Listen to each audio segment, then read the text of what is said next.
Good evening, Captain Carpenter. Good evening, cadets. My name is Cadet Febles, and for my presentation, I chose the Honorable Buddy J. Penn as my leader. During this presentation, I'm going to go over who they are, their leadership styles, the achievements that they've garnered over the years, and whether or not their leadership style led to their success or failure. Very simply, Buddy J. Penn is a father, a leader, and a CEO. But before he became a CEO, he was a pilot and a captain in the U.S. Navy, and ultimately was the Secretary of the Navy for a time. In that time, he was serving over 20 plus years, which is what allowed him to get into those very prestigious positions.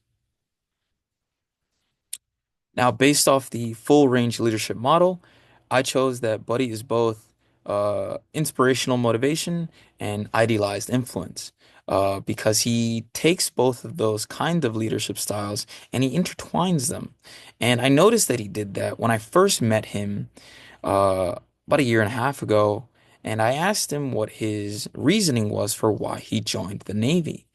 And remember very simply that he had this gentle smile on his face and said, I just wanted to fly planes. And when I spoke to my recruiter told me I could fly planes if I joined the Navy.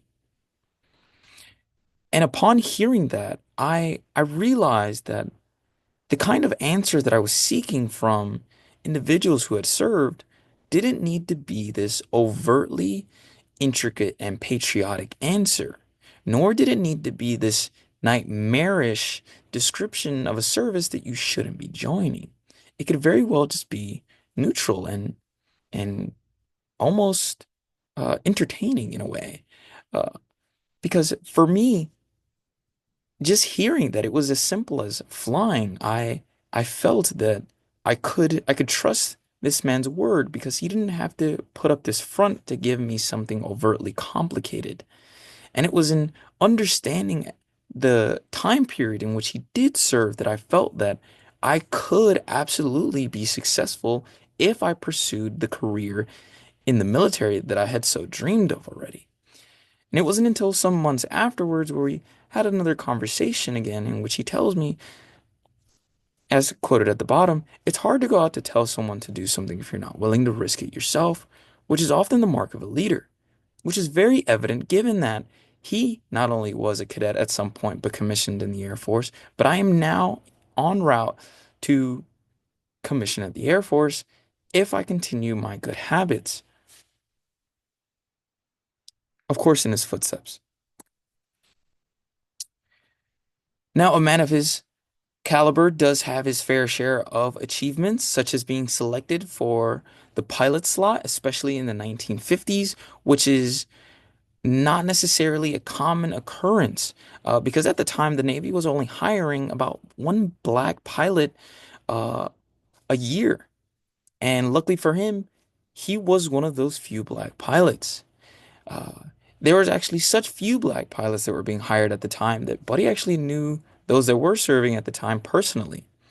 And of course, given his 20 plus years of service, he did fight in the Vietnam War and was given the Vietnam Air Gallantry Cross, which is a medal given to those who perform heroic conduct in aerial combat, of which ties into his book, of which he is the author of, because the very person that he saved during that aerial combat was the one who would go on to help him publish his book that is depicted on the right, known as Superbad. After some of his time in the military, he did go private for a bit and worked for Lockheed Martin, in which he would work on crafts like the F-22, the F-35, and the B-2 Spirit. Furthermore, he would also go on to be assigned to work at the Naval Academy, of course, before he went private. And he was in charge of the plebe detail, which is the incoming freshman year of the Naval Academy, in which, when he was in charge, there were no dropouts that summer from how great of a job he did and from pushing forth for the uh, having women be in more leadership roles that year. Additionally, he would also be awarded with Pilot of the Year for 1972, and in some of his private years, he would go on to fly for the Saudi royal family.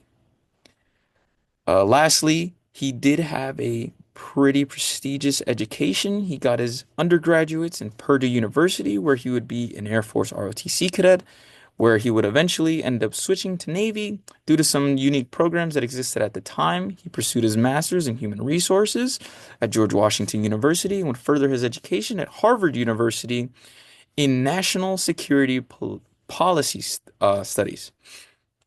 Ultimately, he would come back for a time and become the Secretary of the Navy. And in his time as the Secretary of the Navy, he was in charge of billions of dollars in assets for the Navy, but he also did help name and commission the USS Gravely, which is a guided missile destroyer. So ultimately, when it comes to concluding whether or not his leadership style was successful or a failure, I can conclude that it definitely was successful, given that in the short time that I met him, I immediately felt that I wanted to follow in his footsteps. But as well as I'm not only the correction, please, I'm not the only person that he has gone on to help in their military career. There are others that he has helped gone on to commission. And as a cadet, I can say that commissioning is no easy feat. So for him to have helped numerous people get to that point of commissioning says all there has to say about the kind of person he is.